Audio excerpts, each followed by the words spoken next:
Welcome to my beginner's video to your Citadel. The maximum level any of your characters can achieve is level 50, and any additional experience you get with any of your characters after they reach level 50 will go to a common pool of experience that goes into your Citadel. Now here, as you can see, my Citadel level is 207, and I have 23,000 out of 65,000 required XP to get it to level 208. As the Citadel level goes up, the amount of experience also goes up, and this is a very long grind.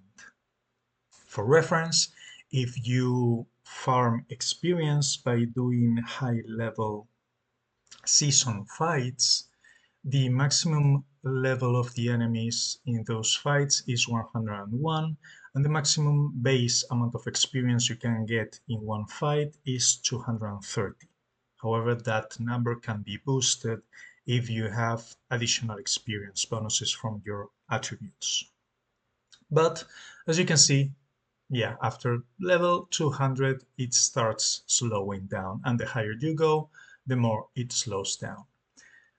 One important thing to understand about the Citadel is that you can reset your allocation at any point in time.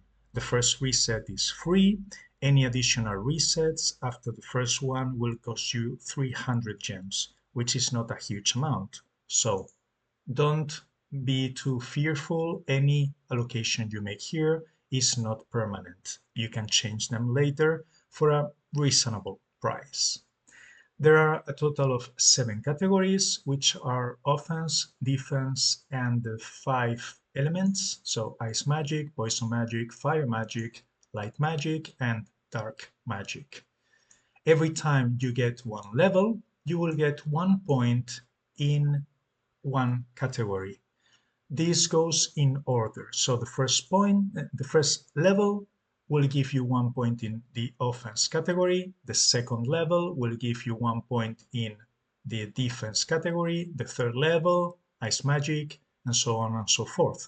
After 7 levels, the system wraps around and goes back to the first category.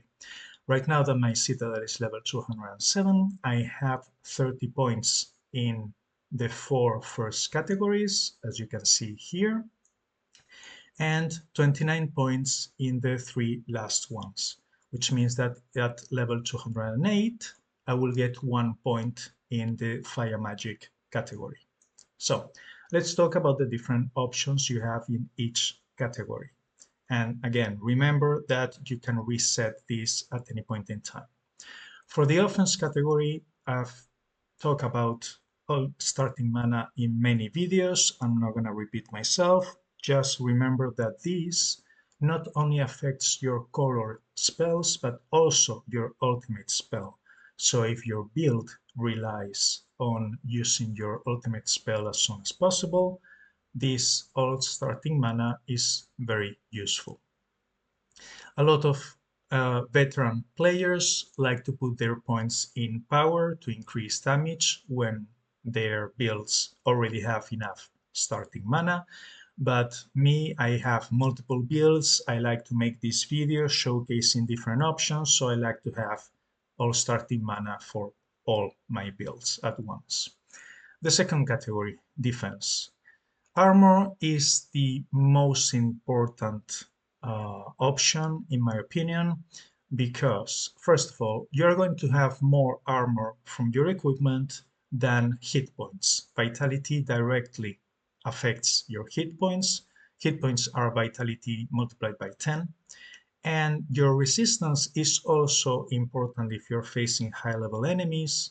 But if you can kill them before they can cast spells, you don't need a lot of resistance.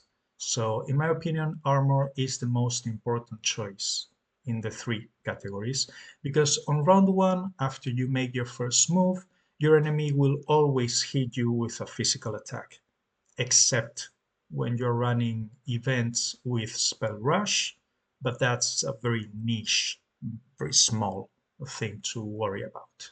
in the general scheme of things. The third option is Ice Magic. Now, I've already made a video about masteries. Again, I'm not going to repeat what I said in that video, but in short, masteries affect your builds in two different ways. First, they increase the amount of mana you get every time you match gems, and second, they increase the elemental damage of that particular element. So, in my case, my blue shaman is an elemental spell build. I deal damage with the ice element, so I want mastery so I can get that additional damage. If you're running a physical build, then mastery may not be that important for you. But in my case, for this specific build, this is the best option. Now, if you are not running any blue build, block is probably the best option when you start. This will increase your block chance that you get.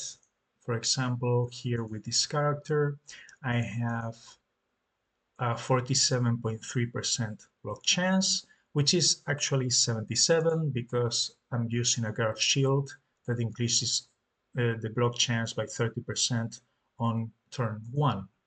But that block chance will also go here. So when you start, it will greatly help you.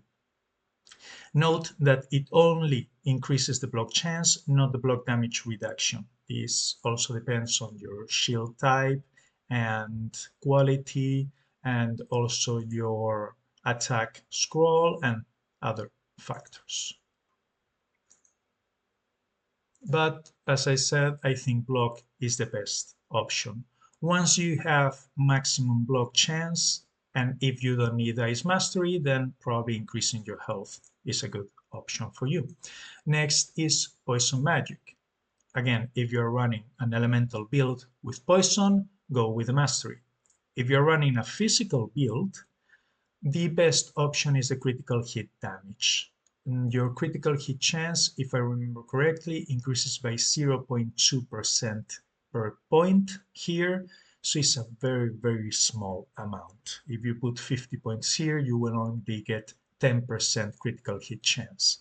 The maximum is 80%, so it's better to increase your critical hit chance with equipment than putting points here. The critical hit damage increases by 1% per point, which is not a huge amount, but everything helps. Next is Fire Magic. If you're using an elemental build, go for Fire Mastery. Otherwise, here I went for Elite Damage, but it depends on what type of build you're using. For example, for my Warlock, that I made a video about, the Burn Warlock build, I'm building her like a tank, so for that build it's better to have elite damage protection than elite damage. But that is a very specific build. And both elite damage and elite damage protection only work for elite enemies, which include mini bosses and bosses in dungeons, the Kingdom Dragon, and the boss rush event. Next is Light Magic. Go for Light Mastery if you're going for an elemental build. If otherwise, I think that the best option is Healing Boost. I already talked about the Healing Boost, what it does in my How to Survive video. Not much to say here. If you're struggling at the start with gold, you can put some points into gold bonus. There is also one set, which is the Buccaneer set, that has bonuses depending on your gold bonus, but it's a very niche build that it can be very strong, it can be helpful, but yeah, generally speaking, I think Healing Boost is the best option.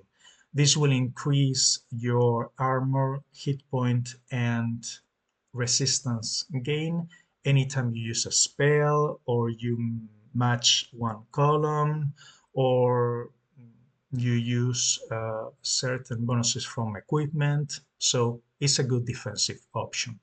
And finally, we have Dark Magic. If you're playing my Assassin Nightblade build, obviously go for Dark Mastery, or if you are playing any other Dark Elemental builds, but otherwise you can choose between melee resistance and missile resistance. Again, for my Warlock and any character in general, melee resistance is the best option. Most enemies in PvE will hit you with a melee attack on round 1, and hopefully you will be able to kill them before they hit you twice or they use spells. So this is the video about the Citadel, and these are my preferred options. But again, you can reset at any point in time. These options are not permanent, and I have made a few changes since I started. So experiment with what works well or better with your build. If you found this video helpful, please like, comment, subscribe, and thanks for watching.